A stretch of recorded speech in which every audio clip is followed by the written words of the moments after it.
From MTN News, this is Montana This Morning.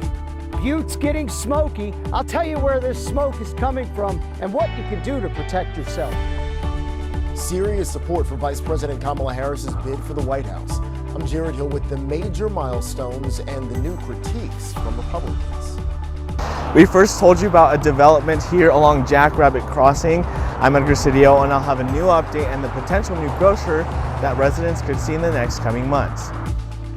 Alrighty, it is 6 o'clock on this Tuesday morning. Jay McDonald and Matt Elwell with you. And Matt, I'm no meteorologist, but I don't know, it looks a little less hazy in the mining city this morning, but you're the expert here. No, it's less haze. That doesn't mean that the air quality is perfect. Right now we're registering in the yellow. We actually may be in the green. I'll actually check that here.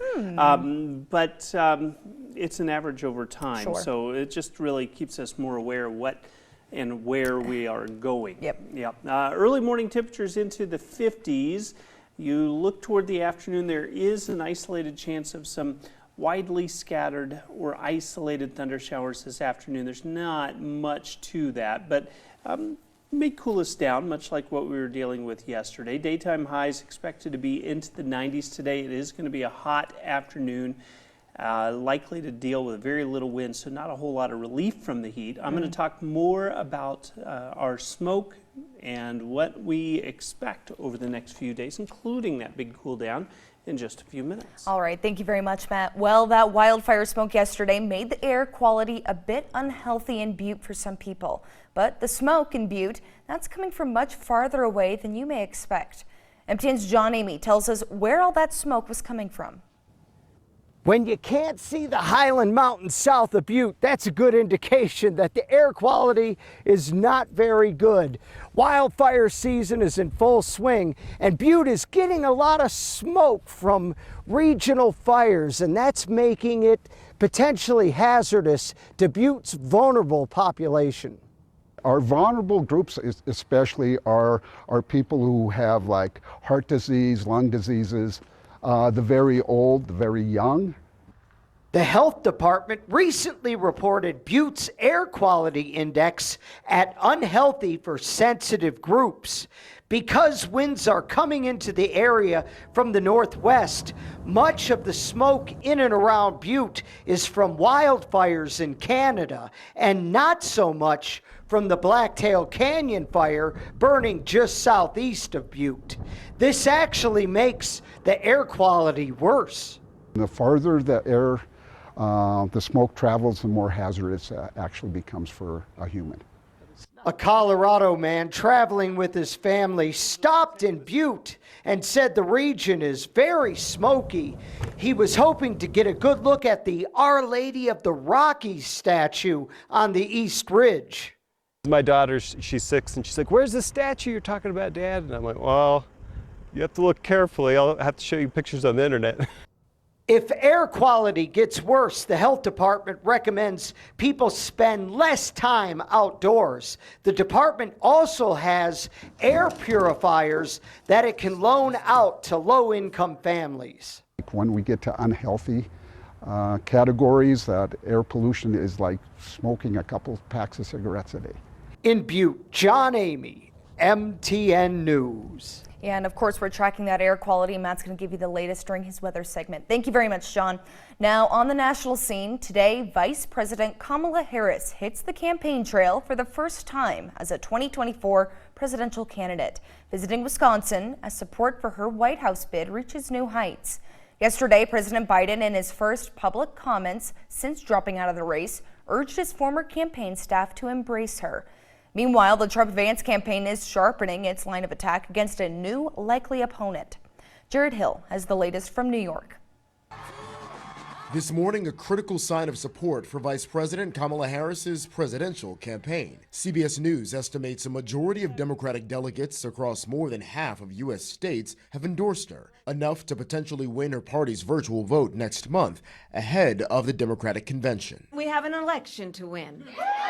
Monday, Harris stopped by campaign headquarters in Delaware just a day after President Biden pulled out of the race. The president rallied the team over the phone. The name has changed at the top of the ticket, but the mission hasn't changed at all. That mission, beat former President Donald Trump. I was a courtroom prosecutor. In those roles, I took on perpetrators of all kinds. Fraudsters who ripped off consumers. Cheaters who broke the rules for their own gain. So hear me when I say, I know Donald Trump's type. The Trump-Vance campaign has come out swinging, saying Harris is worse than Biden and slamming the Democrat selection process. Democrats are the ones who want to throw out 14 million ballots and not elect Kamala Harris, but select Kamala Harris with a bunch of billionaires. But a new CBS News poll shows most Democratic voters already want Harris as the nominee. Under the circumstances, she would be my top pick. I would love to see the first woman black president. The Harris campaign says it's raised over $100 million since she announced her intention to win the nomination. Jared Hill, CBS News. And President Biden is due back in Washington later today after recovering from COVID-19 at his Delaware home.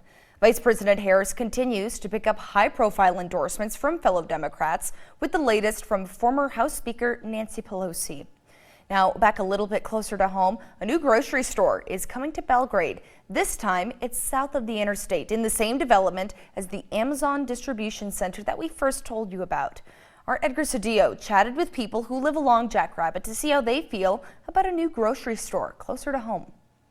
Residents along the Jackrabbit corridor had long had to drive into either Belgrade or Bozeman to get their groceries, but that could soon change with this development right behind me that will soon be host to a new Rose Hours. It would be really convenient, like when you run out of something when you're cooking dinner, if you had something a lot closer. Megan Mills has lived in her Four Corners neighborhood for the last 8 years, but has found herself going the distance for groceries. It's exciting to know that something will be a little bit closer, especially with kids and different schedules. It's grocery shopping is when you forget something, it's nice to have something close to home. Venture West Development announced Monday that Rose Hour Supermarket will open its 5th Montana location at the Jackrabbit Crossing development in Belgrade. A 58,000 square foot store becomes the second large development in the area.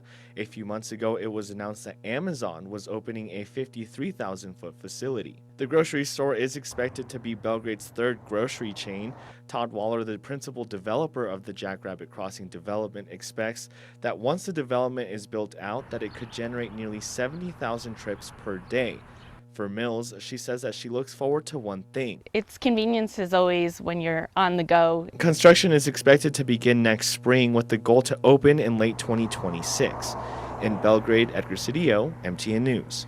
Thank you very much, Edgar. Now, as of this morning, the Horse Gulch fire, that's the one east of Helena, is more than 90% contained. The fire burned more than 15,000 acres and forced evacuations, but thankfully, no homes or other structures were lost. MTN's Tom Buchanan spoke to a resident who lives off of Jimtown Road at the edge of that fire to talk about the steps that he took before that fire that helped protect his home. The plants and materials around your home hold the potential to either possibly endanger your home during a wildfire or possibly help keep it safer during such an event. The Firewise demonstration garden here behind me provides some really great examples of plants and materials that can hopefully help keep your home safer during a wildfire. The garden has various fire-resistant and drought-resistant plants, as well as fire-resistant building materials like gravel, sheet metal for roofs, and fire-resistant deck material like Trex. If you can have the fire on the ground when it hits your home, you're so much better off. If you've done some ignition-resistant construction, that helps, but if the fire is not coming at you from a group of trees or junipers or some kind of real heavy flammable shrubs, if it comes at your house like that, it's very difficult to not have the house or something around the house catch on fire. So it's much, much better if a fire's on the ground when it hits you. Mike McFerrin, a former sheriff's office deputy, former Canyon Ferry fire chief, and previous member with the Tri-County Fire Safe Working Group, took that information seriously. McFerrin lives off Jimtown Road, right next to where the Horse Gulch fire burned. His home was less than a quarter mile from the edge of the fire. But because of the fuel-thinning work he had done, lawn mowing, adding a green belt, and using fire-resistant materials on his home, as well as backfire work and a dozer line done by firefighting agencies, his home was safe from the fire. McFerrin has taken the suggestions from Tri-County Fire Safe Working Group seriously and made improvements to his property to better protect himself and his home.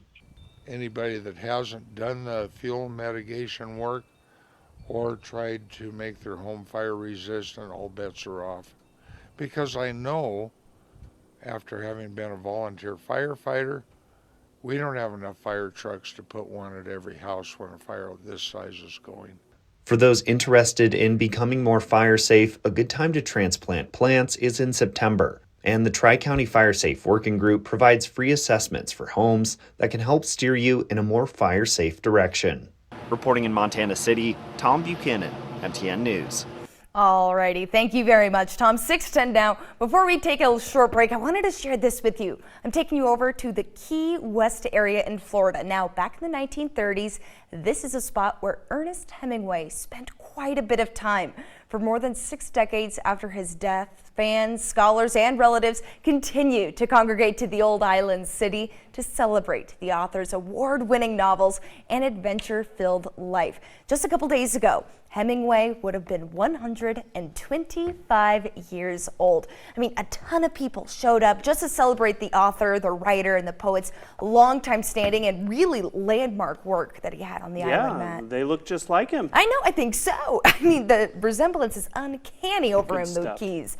Now we're going to take a short break here on Montana This Morning. When we come back, though, Matt's going to have a look at that forecast for you. We're going to have your top stories, plus one family's hope to reignite a cold case. I'm Alina Howder. It's been 2 years since one Lane Deer family lost their loved one near the East Bridge here in Lockwood, and they still don't have any answers. We'll tell you more coming.